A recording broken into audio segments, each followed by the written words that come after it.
कृष्णा, राधे राधे। कैसे हैं आप सब लोग?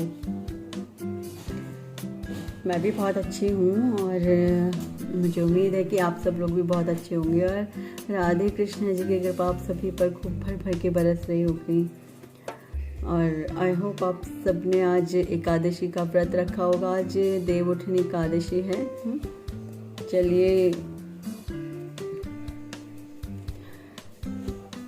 वीडियो को लाइक शेयर एंड सब्सक्राइब ज़रूर कीजिएगा और वीडियो को एंड तक ज़रूर देखिएगा। भगवद गीता अध्याय 2 श्लोक नंबर 11। श्री भगवान ने कहा, तुम पांडित्यपूर्ण वचन कहते हुए उनके लिए शोक कर रहे हो जो शोक करने योग्य नहीं हैं। जो विद्वान होते हैं वे ना तो जीवित के लिए ना ही मृत के लिए शोक करते हैं। देखिए, जो कृष्णा जी क्या कहते हैं, यदि कोई मेरा भक्त है तो उसे संभाव में रहना चाहिए, ना तो उसे किसी के लिए शोक करना चाहिए, ना ही किसी के लिए परेशान होना चाहिए। मतलब कोई भी स्थिति क्यों ना हो उसके सामने, उसे एक ही भाव में रह करके अपनी हर स्थिति का सामना करना चाहिए।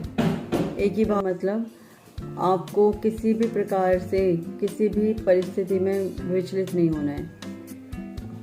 घर में कई बार बहुत बुरी कंडीशंस हो जाती हैं चीज़ों को लेके, तो उसमें भी आपको परेशान नहीं होना है, नॉर्मल रहना है। और दूसरी बात, कोई बहुत ज़्यादा खुशी वाला माहौल होता है, उसमें भी आपको बहुत ज़्यादा ऐसे नहीं है कि उछल उछल के नाच रहे हो। नॉर्मल रहना है। आवाज़ें आ रही हैं, सॉरी, थोड़ा घर में काम चल रहा है ना, दैट्स व्हाई। और देखिए, कई बार होता क्या है, परिस्थितियाँ वाकई में हमारी कंट्रोल में नहीं होती हैं। बहुत सारी चीज़ें ऐसी होती हैं कि वो हमारी कंट्रोल में नहीं होती, वो हमारी कंट्रोल से बिल्कुल आउट ऑफ कंट्रोल होती हैं। तो इसका मतलब क्या हम अपना संयम खो दें? इसका मतलब ये तो नहीं हो सकता ना कि हम अपना संयम ही खो दें। हमें उन परिस्थितियों में भी खुद को संभाल के रखना होता है। उसे कहते हैं समभाव में रहना, एक ही भाव में रहना। ठीक है। पहले तो भक्त शुरू में परेशान ज़बरदस्ती इन चीज़ों को फॉलो करता है, लेकिन धीरे धीरे कृष्णा जी उसका मन ऐसा कर देते हैं कि वो खुद ही करना शुरू कर देता है इन चीज़ों पर अमल करना शुरू कर देता है, खुद ही परेशान नहीं होता वो बाद में। तात्पर्य, भगवान ने तत्काल गुरु का पद संभाल लिया, क्योंकि गुरु बन गए ना वो वहाँ पर। तो उन्होंने तत्काल गुरु का पद संभाल लिया और अपने शिष्य को अप्रत्यक्षतः मूर्ख कहकर डांटा। उन्होंने कहा, तुम विद्वान की तरह बातें करते हो, किंतु तुम यह नहीं जानते जो विद्वान होता है, अर्थात जो यह जानता है कि शरीर तथा आत्मा क्या है, वह किसी भी अवस्था में शरीर के लिए, चाहे वह जीवित हो या मृत, शोक नहीं करता। हाँ जी, जो शरीर है, जो ये जानता है कि आत्मा, देखिए जानने को ना, जो मुझे पता है, जानने को लोग सब जानते हैं चीज़ों को, लेकिन ना वो फॉलो नहीं करते हैं बस उनको, ना ही उन चीज़ों पर चलने की कोशिश करते हैं।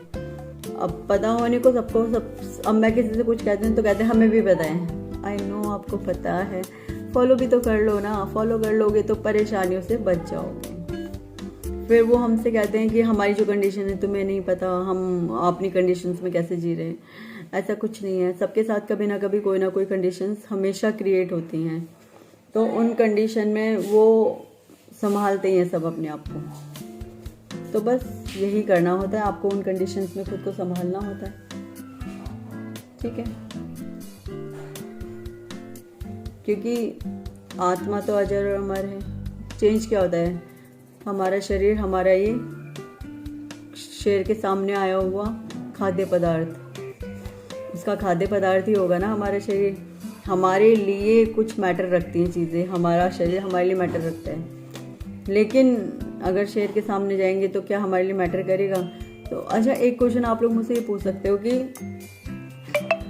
तुम हमेशा कहते हो नॉनवेज नहीं खाना, प्याज लहसुन नहीं खाना, तो फिर जो ये जानवर हैं, ये जो मांस वगैरह खाते, क्या ये उचित करते हैं? ऑफ कोर्स पूछ सकते हो। तो इसका आंसर मैं बताती हूँ आपको। एक बात बताओ, आपको खाने के लिए शाक सब्जियां दी हैं, आप उन्हें खाते हो, आप कुछ गलत नहीं करते हो। शेर को बनाया ही इसी प्रकृति का गया है कि वो मांस ही खाएगा। उसे बनाया ही इसी प्रकृति में गया है कि वो मांस ही खाएगा, और उसका मार करके मांस खाना किसी को, वो गलत उसमें नहीं आता, अपराध में नहीं आता है। वो उसका जो जीवन जीने का तरीका है वो यही है। जीवन जीने के तरीके से मतलब ये नहीं है कि हम जीवन ऐसा जीना शुरू कर दें तो हमारे भी जीवन जीने का तरीका यही हो जाएगा, नहीं। उसका जीवन जीने का तरीका मतलब, एक बात बताइए, जानवर कुछ कमा के तो खा नहीं सकता, वो कुछ कमा के तो खा नहीं सकता, और उसकी प्रवृत्ति ही यही है कि वो जीवों को मार के खाता है, उसकी प्रवृत्ति ही यही है। अब कुछ लोग कहेंगे कि तो इसका मतलब हमारी भी तो प्रवृत्ति यही है, हम भी मार के खाते हैं तो क्या गलत करते हैं, या हम भी ऐसे मीट वगैरह खाते हैं तो क्या गलत करते हैं। देखिए, इंसानों के पास पहले तो बुद्धि दी है भगवान ने, उनको बुद्धि नहीं दे रखी है कि वो बहुत ज़्यादा सोच सके। और जो ये जीव जंतु होते हैं, आप खुद सोचिए ना, जो घास खाने वाले हैं वो केवल घास ही खाते हैं, वो घास के अलावा किसी का मांस नहीं खाते हैं। लेकिन जो दोनों खाने वाले हैं वो दोनों चीज़ें खाते हैं, मांस भी खाते हैं, घास भी खाते हैं। और जो केवल मांस खाते हैं वो सिर्फ मांस खाते हैं, क्योंकि उनका इस प्रकार से किसी को मतलब जानवरों को मार के खाने, किसी को भी मारकर खा लेना, उन्हें यही ज्ञात है, उन्हें इसके अलावा कुछ और ज्ञात है ही नहीं। उनमें इतनी बुद्धि नहीं होती है कि वो अपने तरीके से किसी काम को कर सके। उन्हें वही जो ज्ञात होता है वो उसी के अकॉर्डिंग चलते हैं। तो उनको अपराध नहीं लगता, अपराध हमें लगता। तो जो ये जानता है कि आत्मा अजर है, अमर है, और मृत कुछ नहीं होता है। मृत क्या होता है? केवल हमारा शरीर होता है। आत्मा तो अजर और अमर है, तो वो शोक नहीं करता। अगले अध्याय से स्पष्ट हो जाएगा कि ज्ञान का अर्थ पदार्थ तथा आत्मा एवं इन दोनों के नियामक को जानना है। ज्ञान का अर्थ क्या है? पदार्थ यानी शरीर, आत्मा यानी हमारी आत्मा, और जो इन दोनों को नियामक है यानी नियंत्रित करते हैं, यानी कि इन दोनों को बनाते हैं, उसके नियामक कौन है? अगले अध्याय से ये स्पष्ट हो जाएगा।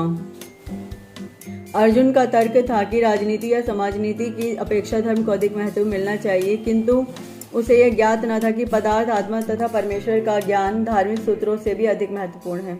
अर्जुन क्या कह रहे हैं? धर्म को अधिक महत्व मिलना चाहिए, लेकिन भगवान जी कह रहे हैं धर्म वो है ही नहीं जिसे तुम धर्म समझ रहे हो। धर्म क्या है? तुम्हारा धर्म क्या है? तुम क्षत्रिय हो तो युद्ध करना तुम्हारा धर्म है। सॉरी। यदि तुम उस धर्म का पालन नहीं करते हो तो वो अधर्म में काउंट होगा। लेकिन वो क्या सोच रहा है? अगर मैं अपने ही लोगों को मार दूंगा तो ये अधर्म होगा, वो ये सोच रहा है। ठीक है।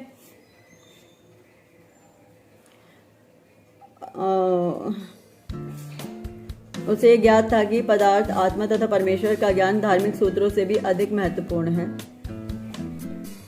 वो भी ये जानता था कि पदार्थ, आत्मा तथा परमेश्वर का ज्ञान धार्मिक सूत्रों से भी अधिक महत्वपूर्ण है, और चूंकि उसमें इससे अज्ञान का अभाव था अतः उसे विद्वान नहीं बनना चाहिए था, और चूंकि वह अत्यधिक विद्वान नहीं था इसलिए वह शोक के सर्वथा अयोग्य वस्तु के लिए शोक कर रहा था। क्योंकि वो अत्यधिक विद्वान नहीं था इसलिए जो वस्तु शोक करने लायक भी नहीं थी वो उस चीज के लिए शोक कर रहा था। नेचुरल सी बात है, हमें चीजों को लेकर शोक नहीं प्रकट करना चाहिए। कारण इसका सिर्फ यही है, आप शोक करके क्या करोगे? खुद को परेशान कर सकते हो। जिसने जाना है वो जाएगा। ठीक है। जिसने सपोज जो चीज़ छूटनी है या जो चीज़ हमारी किस्मत की नहीं है वो चीज़ हमें नहीं मिलेगी, या जिसने जाना है वो जाएगा, तो आप किसके लिए शोक कर रहे हो? और उस शोक की वजह से आप सिर्फ खुद को परेशान कर रहे हो और कुछ भी नहीं कर रहे हो इसके बाद। अतः उसे विद्वान नहीं बनना चाहिए था। चूंकि वह अत्यधिक विद्वान नहीं था इसलिए वह शोक के सर्वथा अयोग्य वस्तु के लिए शोक कर रहा था। यह शरीर जन्मता है, यह शरीर तो जन्म लेता है और आज या कल इसका विनाश निश्चित है। अतः शरीर उतना महत्वपूर्ण नहीं है जितना कि आत्मा है। जो इस तथ्य को जानता है वही असली विद्वान है और उसके लिए शोक का कोई कारण नहीं हो सकता। देखिए, यहाँ आत्मा पे इतना जोर क्यों दिया जा रहा है कि आत्मा अजर है, अमर है।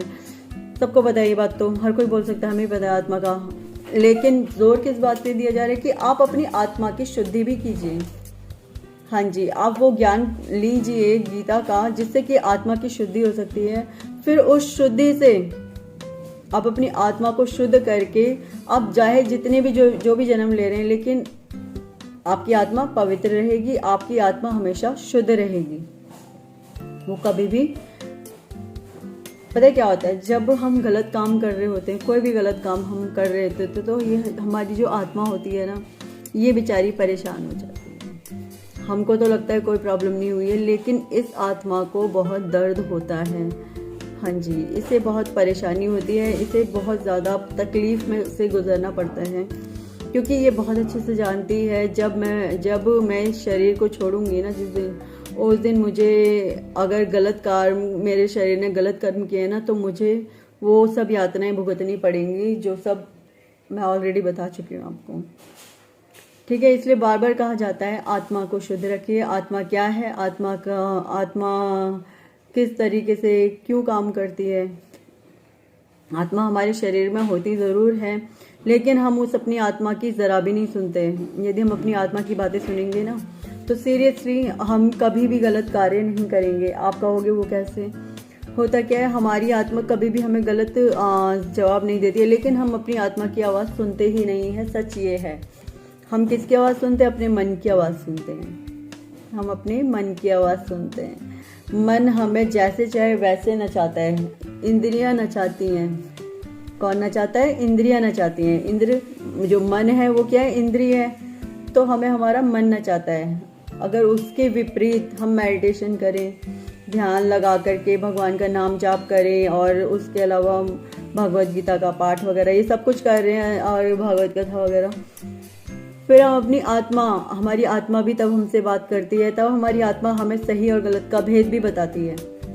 हाँ जी, तो हम अपनी आत्मा से कभी बात ही नहीं करते हैं। जब जिस दिन हम उससे बात करके हर चीज़ को सही करना शुरू कर देंगे ना, तो वो ज्ञान जो मैं समझाना चाह रही हूँ वो आपको स्वतः समझ में आएगा। ठीक है, इसी के साथ प्रेम से बोलिए मेरे साथ राधे राधे। प्रेम से बोलिए मेरे साथ राधे राधे। हरे कृष्णा। राधे राधे।